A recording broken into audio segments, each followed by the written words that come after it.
Hi friends, இன்றைக்கி நம்ம மாமாஸ் கிச்சனில் என்ன செய்ய போகிறோம்னா தோபோக்கி, கொரியன் ஸ்டைல் தோபோக்கி. நான் ஆல்ரெடி தக்காளி, காஞ்ச மிளகா, வெடுமிளகா ஒரு 4-5 பூண்டு போட்டு கொதிக்க வச்சுருக்கேன். இது பாயில் பண்ணி எடுத்து தான் மிக்சர் கிரைண்டரில் அரைச்சி, இதுதான் மெயின் சாஸே அதுக்கு. ஓகேங்க, ஃபர்ஸ்ட் நான் இந்த அரிசி மாவில் ஒரு 1/2 ஸ்பூன் சால்ட்டு போட்டுக்கிறேன். லூக் வார்ம் வாட்டர், கொஞ்சம் வெது வெதுப்பாக இருக்க தண்ணி இதில் கொஞ்சம் கொஞ்சமாக ஊற்றி நான் கலரணும்.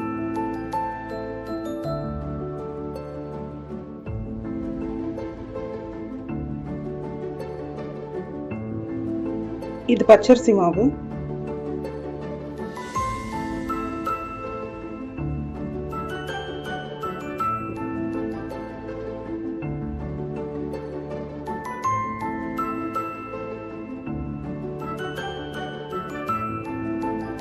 ஒரு 5 நிமிஷம் அப்படியே சூடாகட்டும். அப்புறம் நம்ம கையால் எண்ணெயிலும் சைடில் ஆல்ரெடி நான் பாயில் பண்ணி வச்சுருந்தேன் இல்லைங்களா, அந்த தக்காளி, காஞ்ச மிளகா அண்ட் பூண்டு அது பாயில் பண்ணி எடுத்தாச்சு. இது கொஞ்சம் ஆறட்டும். ஆறின பிறகு இந்த ஸ்கின் பீல் பண்ணிட்டு அரைச்சிடணும்.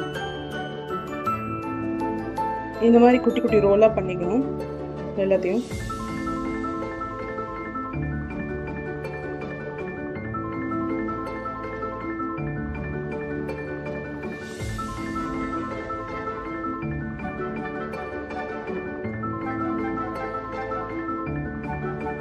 இந்த மாதிரி ஃபுல்லாக குட்டி குட்டி ரோல் பண்ணிவிட்டு உங்களுக்கு காட்டுறேன்.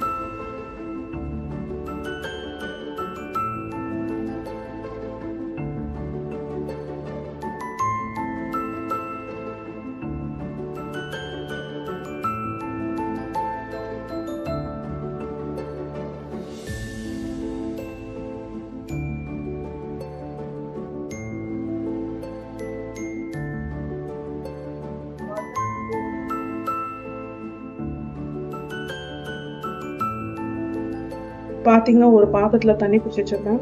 இது நல்லா கொதிக்கணும்னு விட்டுருக்கேன். இது கொதித்த பிறகு நான் இந்த ரோல் பண்ணி வச்சுருக்கேன் இல்லைங்களா, அது இதில் போட்டு பாயில் பண்ண.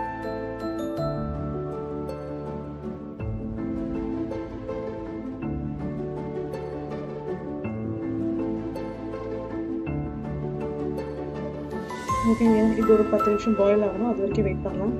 இவங்க நல்லா பாயில் ஆச்சு. இப்போ நான் அதை எடுத்து வடிகட்டி ஒரு பிளேட்டில் வச்சிடுறேன்.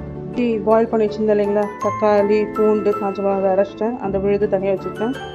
சரிங்க, இப்போ நான் கடாய் வச்சுட்டேன். தேவையான அளவு நான் எண்ணெய் ஊற்றிக்கிறேன். 2 ஸ்பூன் எண்ணெய் எடுத்துக்கிட்டேன். இப்போ எண்ணெய் காயிட்டும். சரிங்க, எண்ணெய் காய்ச்சி இப்போ நான் பாயில் பண்ணி வச்சுருக்கேன் இல்லைங்களா, அந்த குட்டி குட்டி ரைஸ் கேக்ஸை நான் இப்போ இதில் போடுறேன்.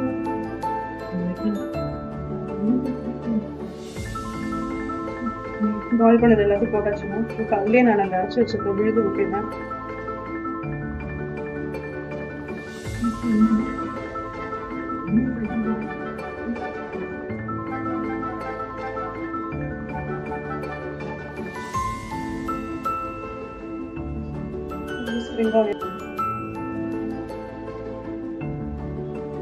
கூட நான் அந்த சில்லி பேஸ்ட் பண்ணி வச்சுருந்தேன் இல்லைங்களா, அது ஒரு 1/2 ஸ்பூன் போடுறேன். இப்போ நான் கொஞ்சம் டார்க் சோயா சாஸ் பண்ணேன். அது ஒரு மூடி.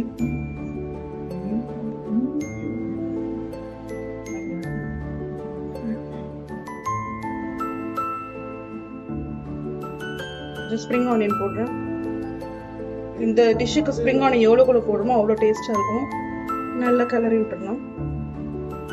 இதில் லைட்டாக ஒரு 1/2 ஸ்பூன் சுகர் போடுறேன். பார்த்தீங்கன்னா இப்போ ஒன்னோட ஒன்றா எல்லாம் பைண்ட் ஆயிடுச்சு, நல்லா திக்காயிடுச்சு. எவ்வளோ லிக்விடாக இருந்தது இப்போ ஃபுல்லாக திக்காயிடுச்சு பார்த்தீங்கன்னா. இப்போ இந்த ஸ்டேஜில் நான் வறுத்து வச்ச வெள்ளை எள்ளு போடுறேன். அவ்வளோதாங்க, நான் ப்ரெசன்டேஷன் பண்ணி காட்டுறேன். சடா, தோபோக்கி ரெடி. ஓகேங்க, நீங்களும் இதே மாதிரி வீட்டில் சுட சுட செஞ்சு சாப்பிட்டு எப்படி இருக்குது கமெண்ட்ஸ் போடுங்க. ஓகே, மேலே பார்க்குறீங்க நான் லைட்டாக க்ரீம் போட்டேங்க, அது அப்படியே மெல்ட் ஆகிடுது. நீங்களாம் எப்படி இருக்கீங்க?